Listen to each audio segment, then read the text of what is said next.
you sold Graceland, but you didn't. God, that was so misconstrued.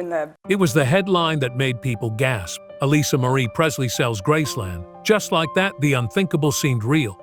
Elvis Presley's only daughter had done the one thing fans never thought she'd do: let go of the king's castle. Within hours, the internet was flooded. Message boards, tabloids, social media feeds. Some were outraged, others were heartbroken. Many just asked, why now? But there was only one problem with the story. It wasn't true.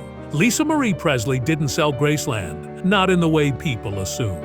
Not the gates, not the rooms, not the soul of it. That was so misconstrued, she later said. There's no way we were going to do anything that would harm the name or my father. So how did we get here? The media made it sound simple. She sold it. Case closed. But real life. It's a little more complicated than that, and a lot more emotional. To understand what really happened, you have to understand what Graceland means to Marie. To the world, it's a museum. To Marie, it's him. Every room, every hallway, every creaky stair. She grew up with the weight of her father's name, not just in the press, but in the very walls of her home. So when the story broke that she sold it off, it wasn't just misinformation.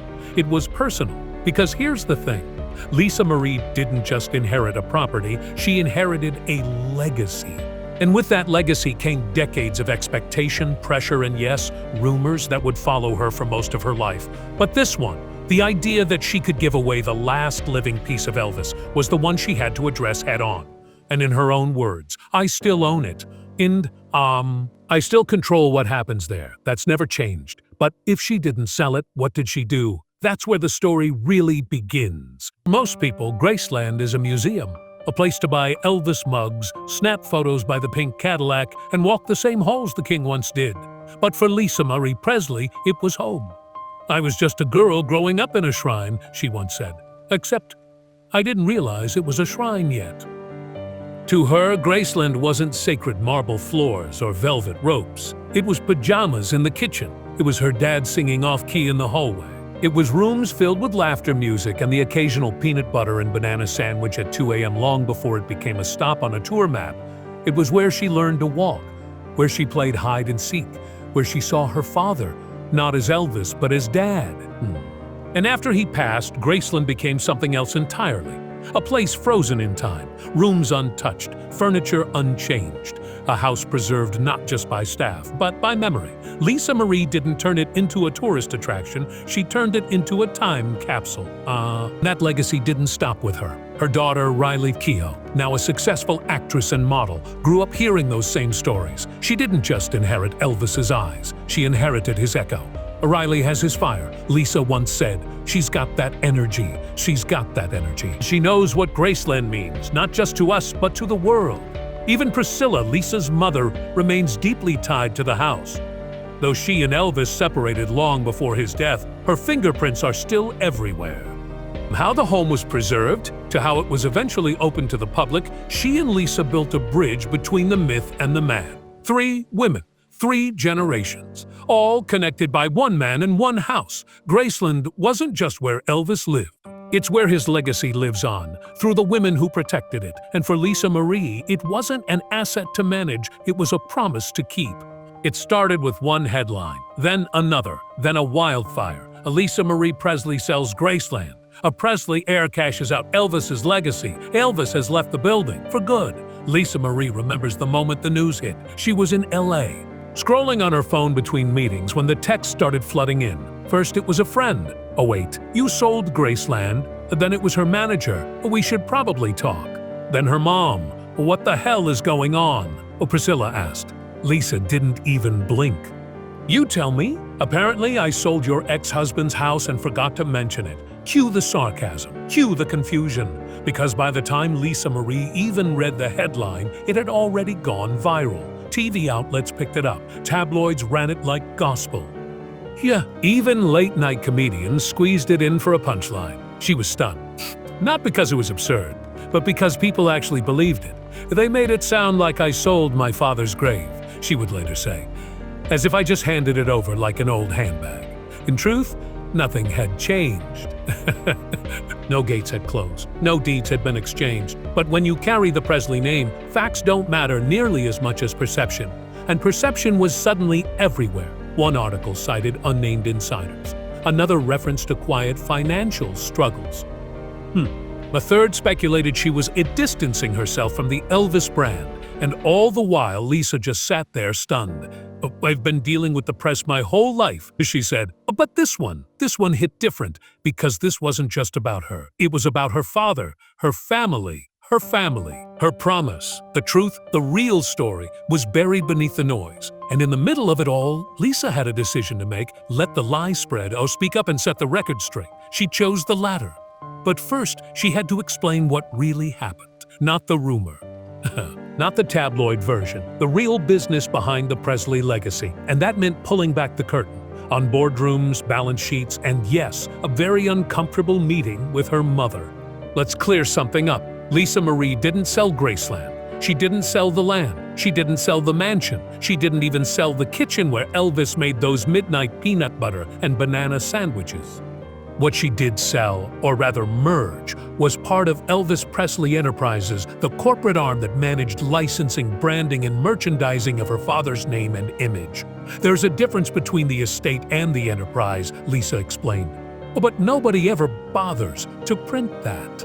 Here's how it actually works. Graceland, the physical property, remained entirely hers. The estate, which holds her father's personal assets, was still under her control.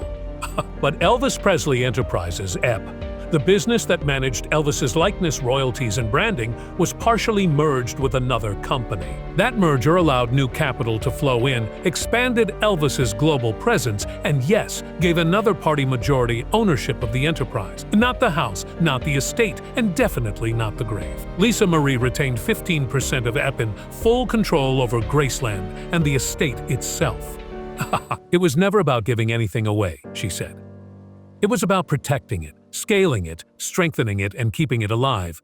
And now, about that boardroom. Because as serious as the business side was, things got very real in one infamous meeting in New York. 6 hours, legal documents, strategy talks, everyone in suits and dead serious. Lisa's sitting in one chair, frozen in place for hours. Priscilla, right next to her. Until mid-meeting, Priscilla decides she can't see the board chairman anymore. So what does she do? She smacks Lisa on the arm and hisses, "Can you move?" "I can't see." Lisa blinks. "Why are you yelling at me? I've been sitting in this exact spot all day." Priscilla, unimpressed, gestures again. "We can't see." "Move." Lisa glares at her. "You moved. I've been right here." And suddenly, in the middle of a $1 million merger, the Presley women are snapping at each other like it's a family dinner. Executives frozen. Silence. I looked at her and said, "You better knock it off. This is embarrassing." The room laughed, awkwardly. But for Lisa, it was business as usual. The Presley legacy was being shaped by two women who weren't afraid to speak their minds. And behind all the headlines and legal jargon, that's what it came down to. Not a sale, not a betrayal, but a carefully calculated move to preserve what her father built and to keep it thriving for the next generation. There's a reason the rumor hit so hard. It wasn't just about real estate. It was about Elvis. And for Lisa Marie Presley, Graceland is not a house. It's not an asset. It's her father. "You don't just sell Elvis," she once said. "There are things you don't put a price on." So Graceland is where she ran through the halls as a little girl, where her father's voice still echoes in the back of her mind, where his sunglasses still sit undisturbed on a side table, and where the fans still leave letters and flowers on his grave. 50 years later, it's sacred ground. That's why the rumor wasn't just false, it was offensive, because for Lisa, keeping Graceland was never about money. If it were, she could have sold long ago. To developers, investors, billionaires. The offers were always there. "I've had people offer me ridiculous things," she said. "One guy offered to buy it and turn it into a theme park. I laughed. Then I got angry. There's a line, and Lisa has never crossed it because she sees herself not just as Elvis's daughter, but as his keeper. The one who protects the myth and the man. The one who says no to the things her father would have hated, and yes to the things that would have made him proud. This place is the heart of him. I don't own it, really. I'm just watching over it for a little while. The weight of being Elvis's only child, of carrying that name, of living in the shadow of a man so famous, so iconic, that the world never really let him die. But Lisa never tried to escape that. She embraced it. And she fought for it. Every single time someone tried to reshape it, dilute it, or sell it off in pieces, because some legacies aren't for sale. And Elvis, he wasn't just her father, he was the foundation. And Graceland, that's his heartbeat. Graceland may be a public landmark, but behind those gates, it's always been a very private family story. And that family, it's complicated. Lisa Marie Presley grew up in the most famous house in America, and somehow she still had the most normal family problems. Fights with her mom, teenage rebellion, trying to raise her own kids while preserving her father's image for millions of strangers. We're just like every other family, Lisa once said, only with more press outside. Take her daughter, Riley Keough, for example. Riley didn't ask to be born into the Presley legacy. She didn't want the spotlight, but it found her anyway. Now she's a rising actress and model, gracing the covers of Vogue, starring in major films, all while carrying the same fire that made Elvis magnetic.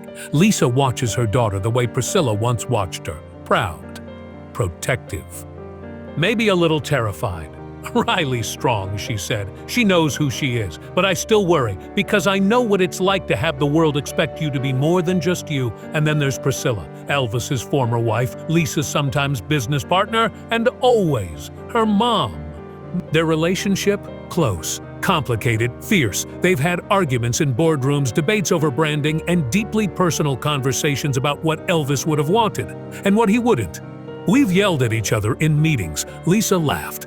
But we've also cried. Because none of this is easy. There's no guidebook for being the Presley women, no roadmap for balancing family loyalty with global legacy. And yet they've done it together. Lisa as the voice, Priscilla as the strategist, Riley as the future. And all of them living in the gravitational pull of one man, Elvis. Behind the headlines, behind the tours, behind the polished exterior of Graceland is a family doing what so many others are doing, trying to hold it together. But unlike most families, theirs is televised, mythologized, and endlessly speculated about. People think we're this dynasty, Lisa once said. But at the end of the day, I'm a daughter, mother, and a woman trying not to lose herself in the weight of all this. It's not easy, but it's real. And that, more than the music, more than the memorabilia, is the true heart of the Presley legacy, a family behind the fame trying to stay whole. Lisa Marie Presley never asked to be Elvis's daughter. She never chose the spotlight, but she inherited something bigger than fame. She inherited a name, and with that name came expectation, speculation, and an entire world watching her every move. Most people inherit houses. She inherited a myth. I didn't inherit a house, Lisa said. I inherited a responsibility to protect her father's memory, to preserve a place that still pulses with music, heartbreak, and history, to carry forward something that millions of people feel deeply, even if they never met him. Graceland isn't just where Elvis lived. It's where he still lives, in the notes that echo off the walls, in the jumpsuits folded behind glass, in the quiet corners where he once stood. And Lisa, she's the gatekeeper, the daughter, the defender of something no one else could possibly understand.